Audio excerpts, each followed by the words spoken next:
Breaking the cycle to step forward. Authentic conversations from lived experience and a professional perspective in overcoming abuse with Chris Tuck and Beverley Ann.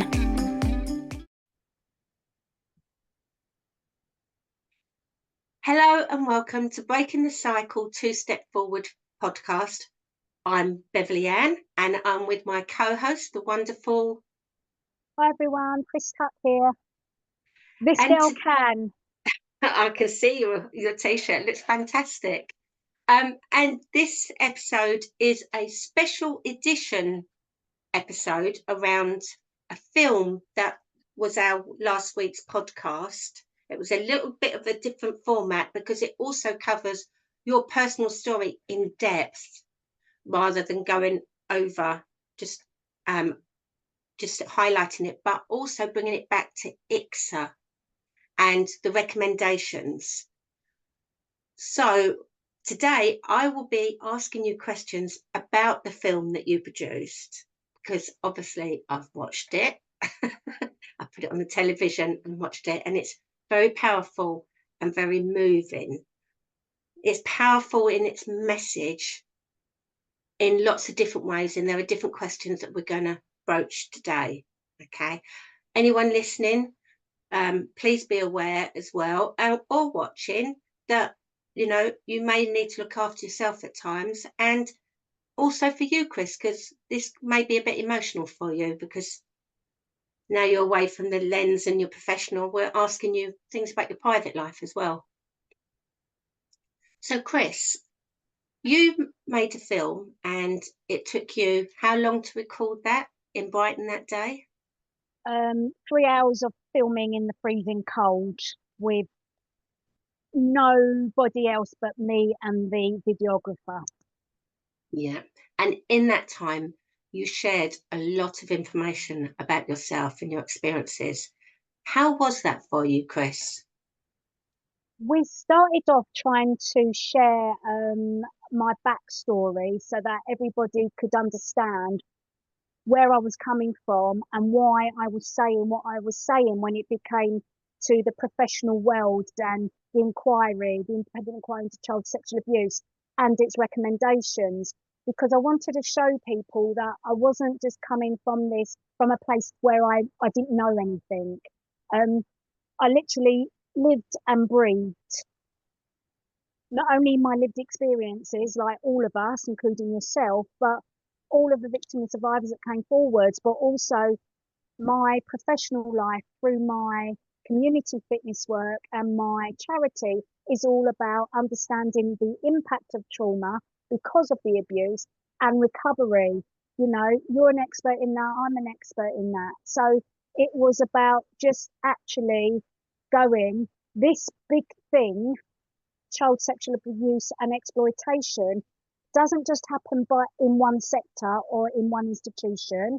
It's not perpetrated by one ethnicity, and victims are not just, young, vulnerable people. A perpetrator can be anybody. A victim can be on anybody. Abuse happens within all institutions, and failures happen by all institutions. So yes, we do have to drill down to specifics where we know that something's going on, we need to deal with it.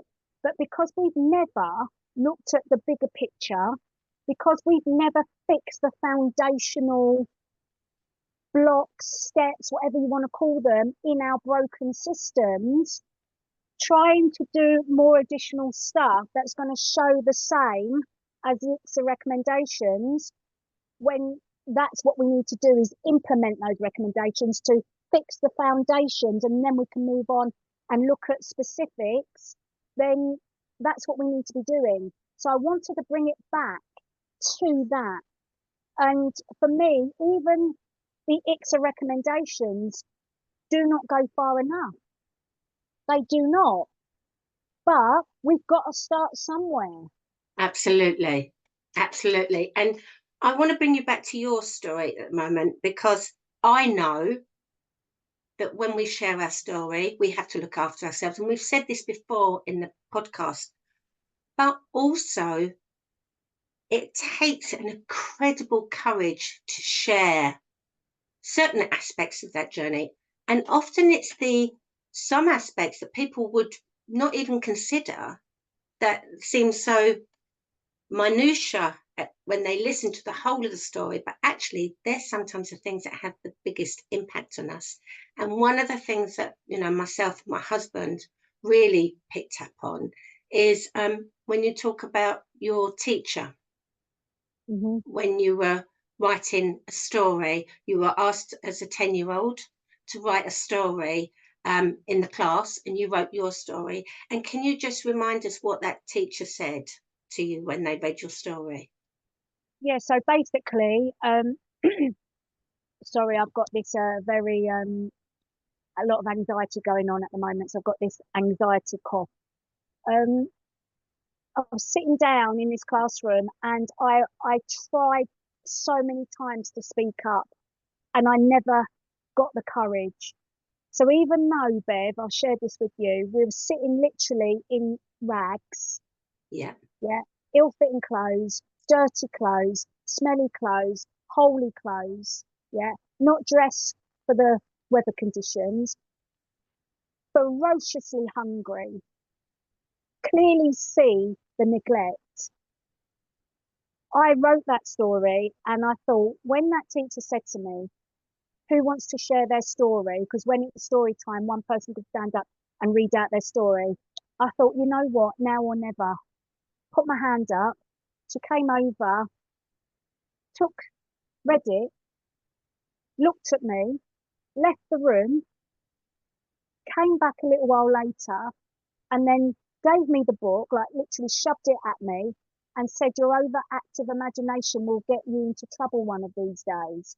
And I've never forgotten that, because that's one of the many times that has silenced me from speaking up. And as you can tell, I hold my trauma in my chest and in my throat.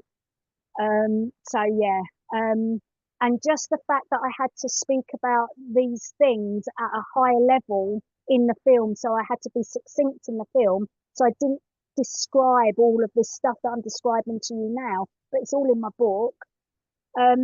It's really it it re-triggered me on the day of the filming, and I said to the videographer Josh, I don't want to be doing this because this is what is making me do. I'm getting angry.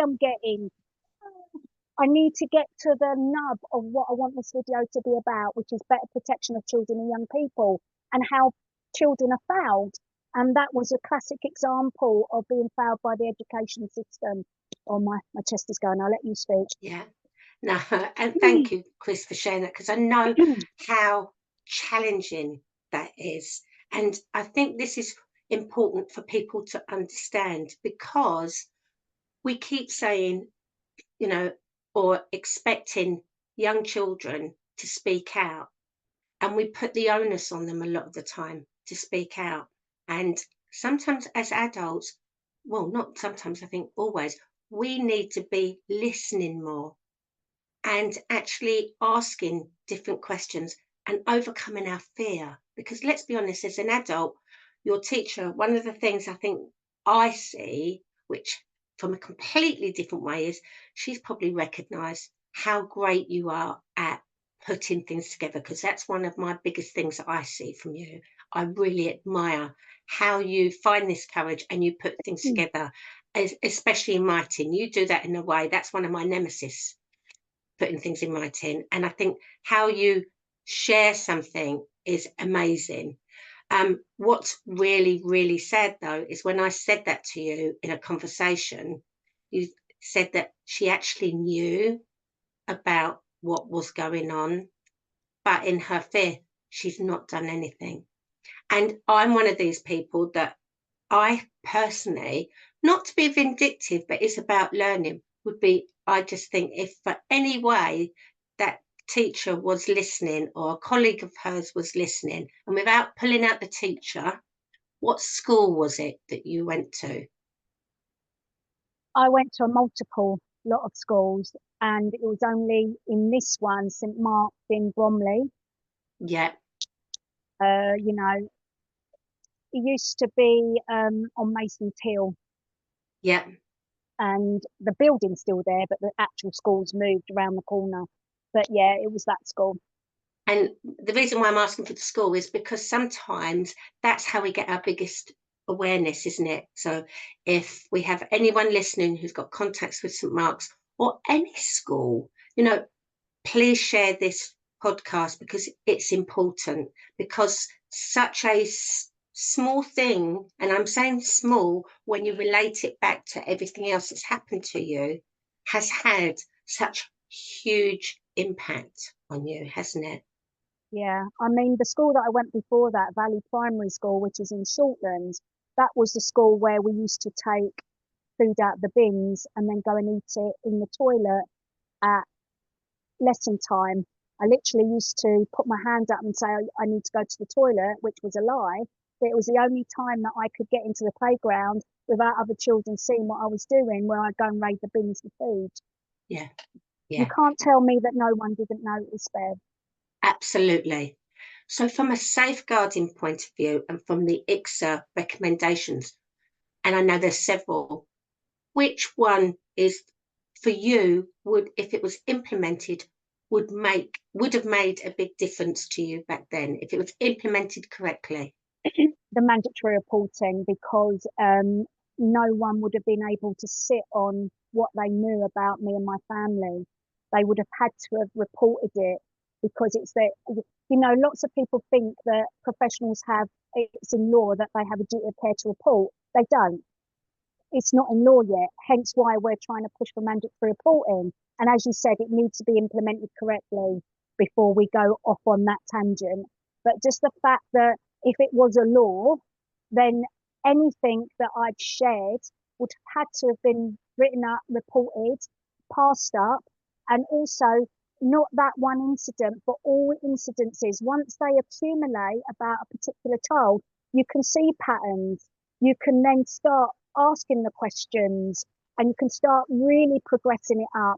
And then if anything happens untowards towards that child and those people did not take the right appropriate response, then they would be penalised.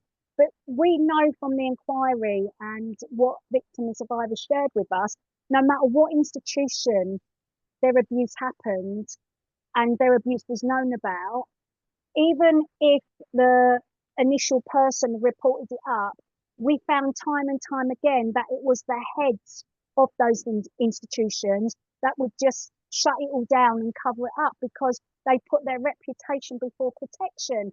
And that was a cross-cutting theme across all institutions where children and young people had been let down by the professionals. Yeah, and I understand that. So in my way of thinking, even if it was your first time, when you were at the first school, if it was written up as a cause for concern and went to one agency, then when it came up again, calls for concern, go through to one agency, suddenly you're getting a story, you're getting a picture, but from different people. It's not just from one person, and it helps to highlight it. It can make such a difference. But I truly believe, Bev, that if my social care notes were available, because Mum went through the family courts to get custody of us, so you have social care intervention. I believe that if the school had said what they needed to say, social care and the police, that there would be a big file there, and there probably was a big file there at one point in time. But guess what? Can't find it. And when you can't access your records, it almost makes other people go, well, there's no evidence, so it couldn't have happened. And we heard that time and time again from victim survivors, that they couldn't access their records. So not only are they trying to fight to prove what they went through, because they know it's been documented, you can't access the record. So it's almost like, well, you've got no evidence, so it didn't happen, did it?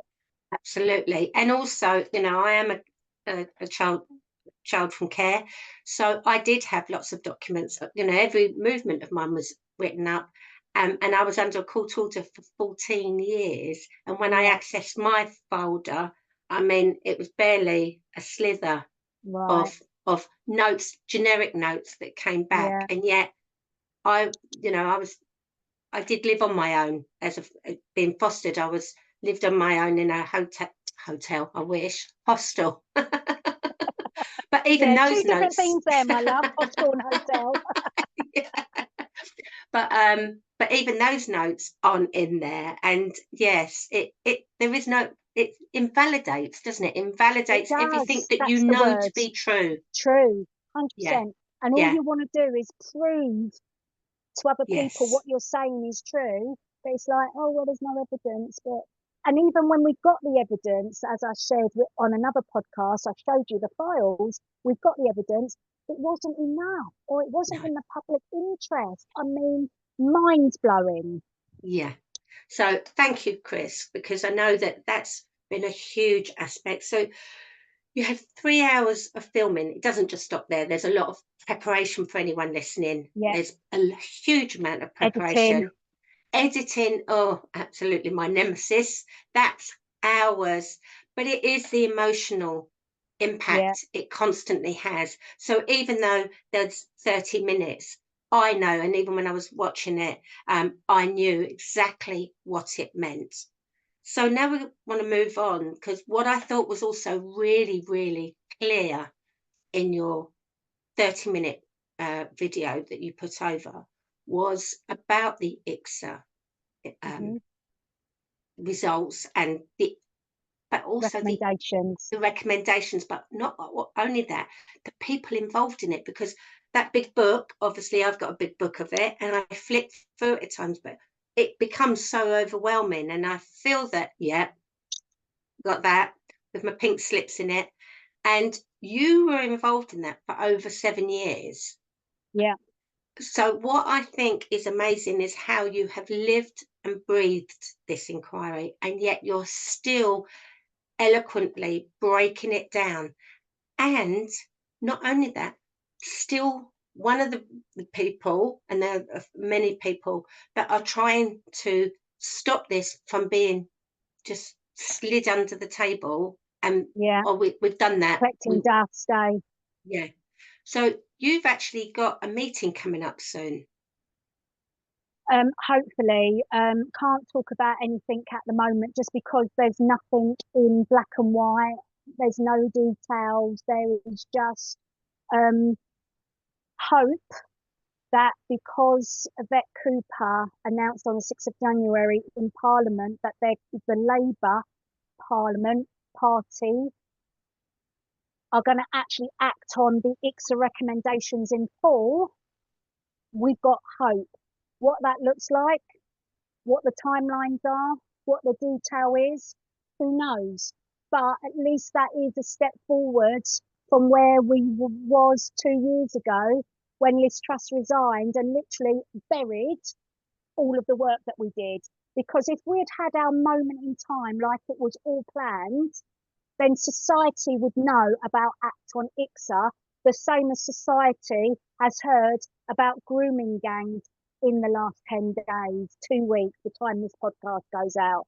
So that awareness that everyone has on grooming gangs, which they should have that awareness because it's abhorrent, we need all of that back on IICSA, its work, its recommendations, and why it's so important. And that is why I paid out of my own pocket, Bev, to get that film done that I, put together. Yeah, and I think that's what people need to actually hear about the depth that you've invested in this, because not only were you working on IICSA, you were going through your own court case as well. Yeah, and I even forget about that sometimes. But like, whilst I joined IICSA in 2015, I had my first hip replacement. In 2018, I had my second hip replacement. From 2016 to 2022, 21, I was going through the criminal justice system.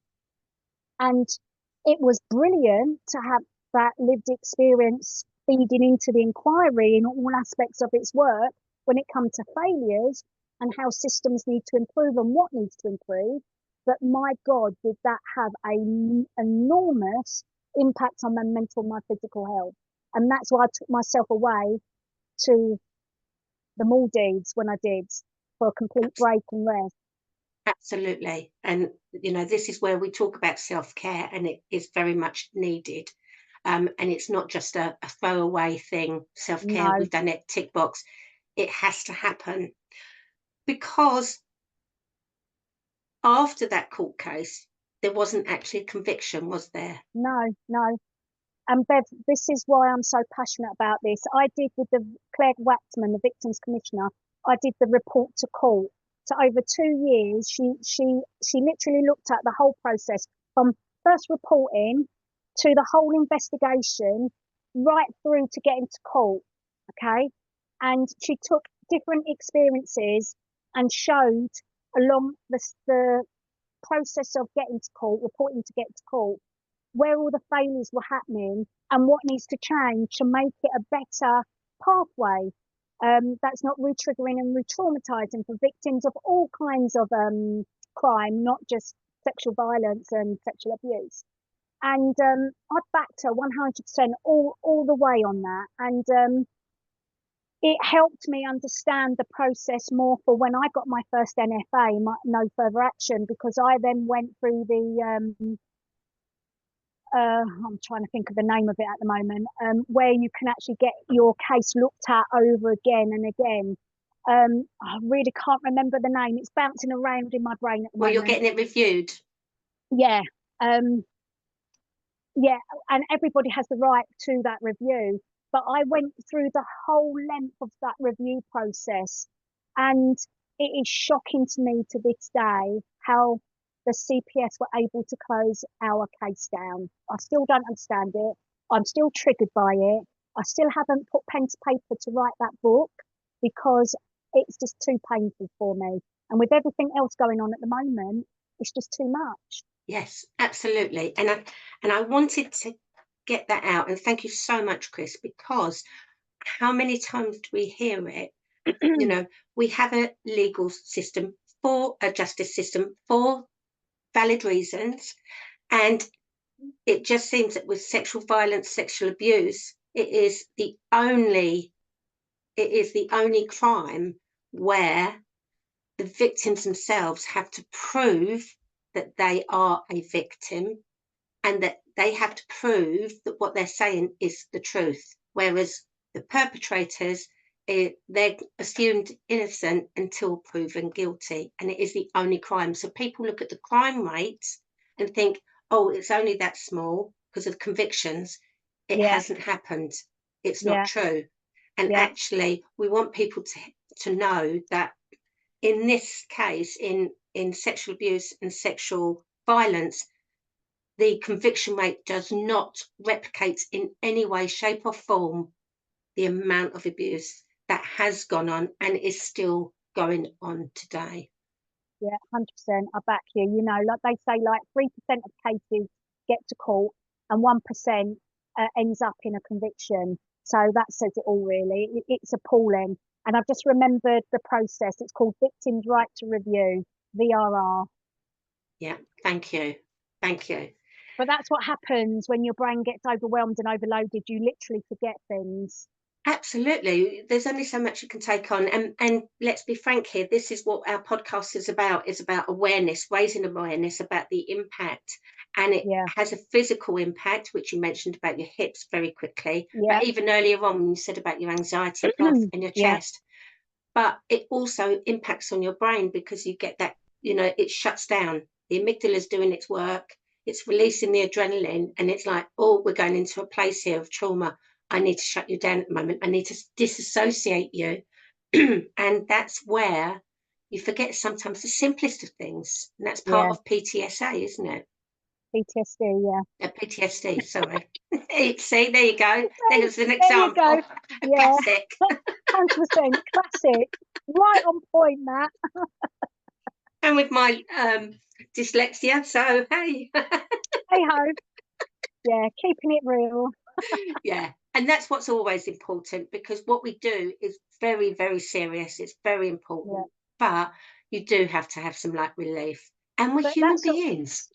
yeah, but you said like as well, you know, like I could ask you about your story and I could say to you, you know, what did your abuse involve? And you might go, oh, physical abuse, sexual abuse, right?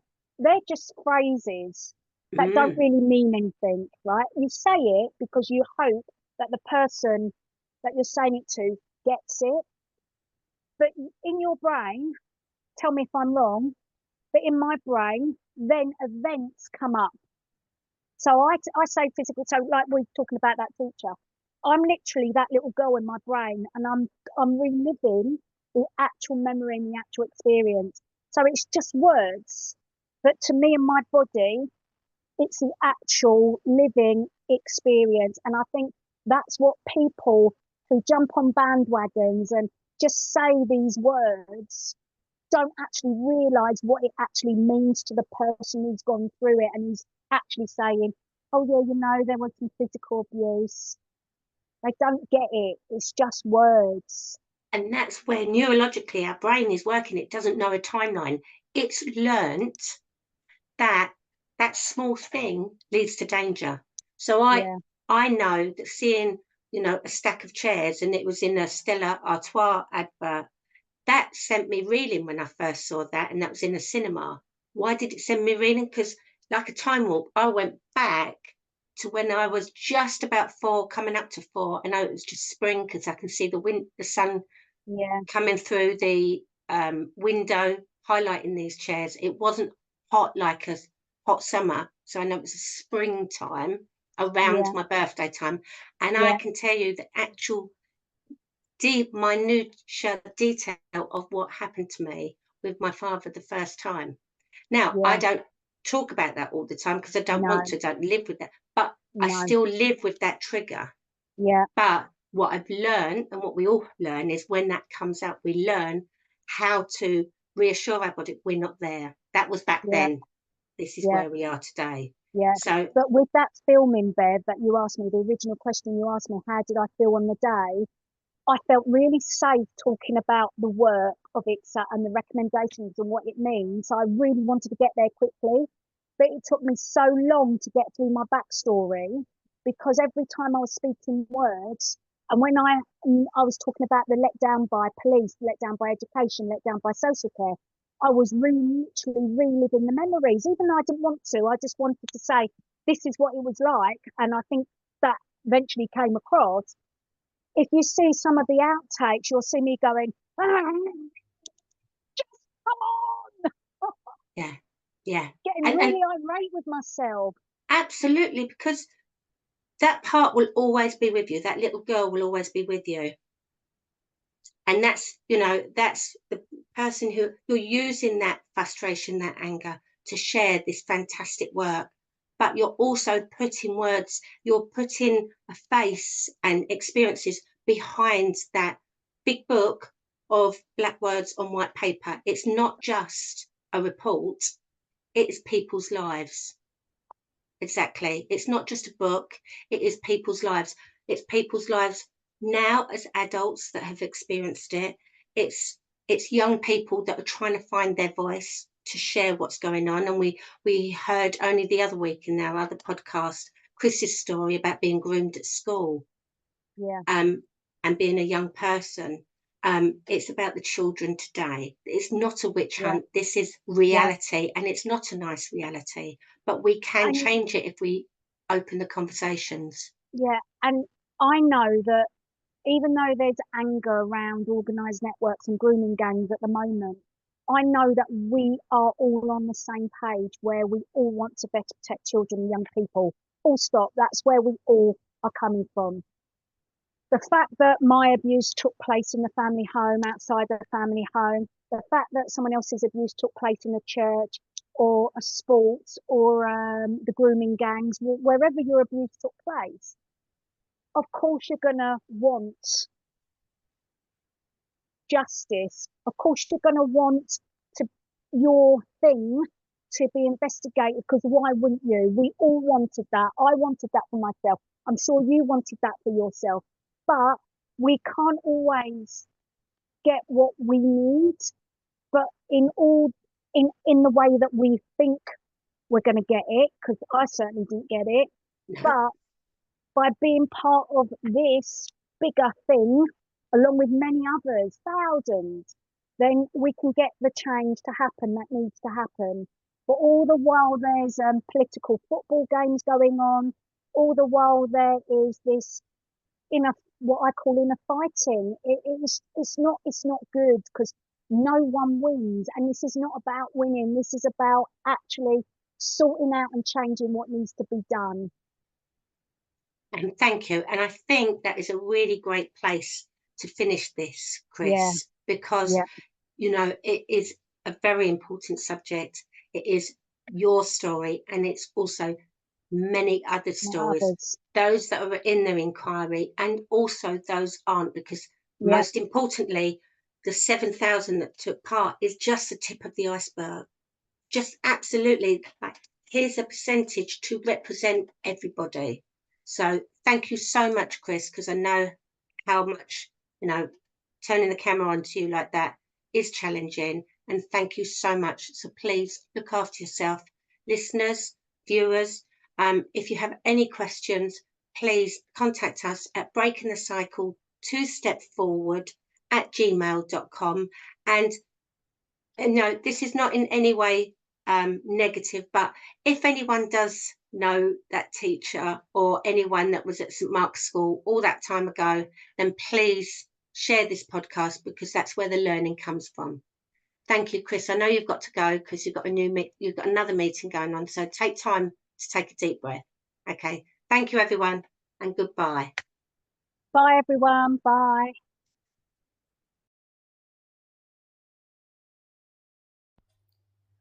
So yesterday we heard in Parliament that the government are going to actually take on board all 20 recommendations and go further and look into localised grooming gang offending and so much more.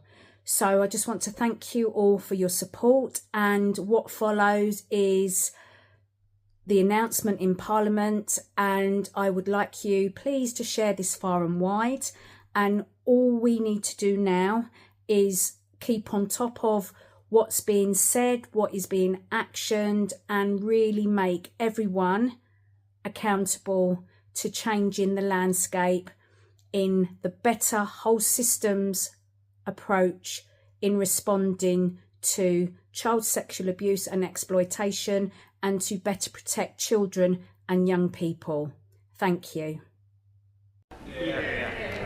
Thank you, Madam Deputy Speaker.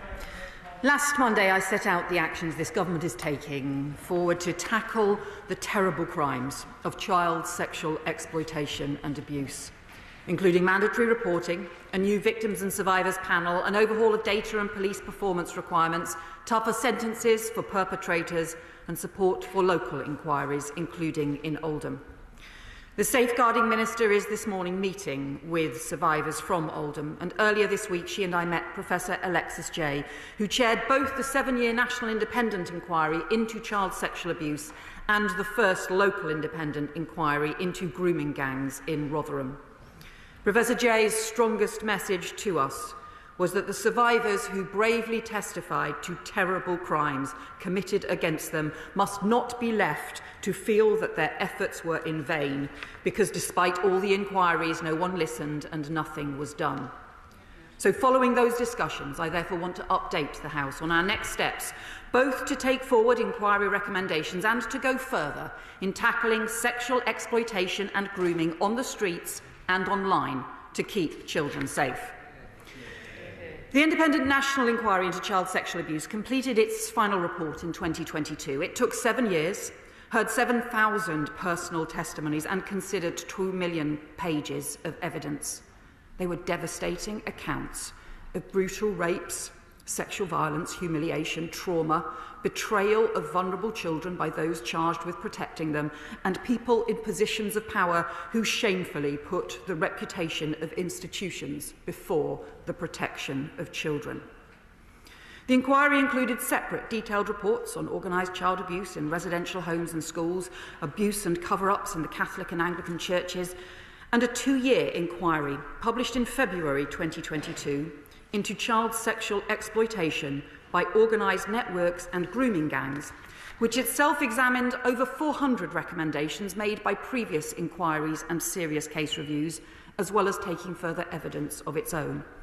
And there have been further reports since then, including on Telford and on police performance. But despite all those national inquiries, reports, and hundreds of recommendations, far too little action has been taken, and shamefully little progress has been made. That has to change. So before Easter, the government will lay out a clear timetable for taking forward the 20 recommendations from the final IICSA inquiry report. 4 of those are specifically for the Home Office, and I can confirm we have accepted them in full, including on disclosure and barring, and work on these is already underway. A cross-government ministerial group is considering and working through remaining recommendations, and that group will be supported by our new Victims and Survivors panel. In addition, I can confirm today that the government will implement all the remaining recommendations in the Child Abuse Inquiry's separate standalone report on grooming gangs from February 22, including updating key department education guidance. So let me turn to the areas where we need to go further.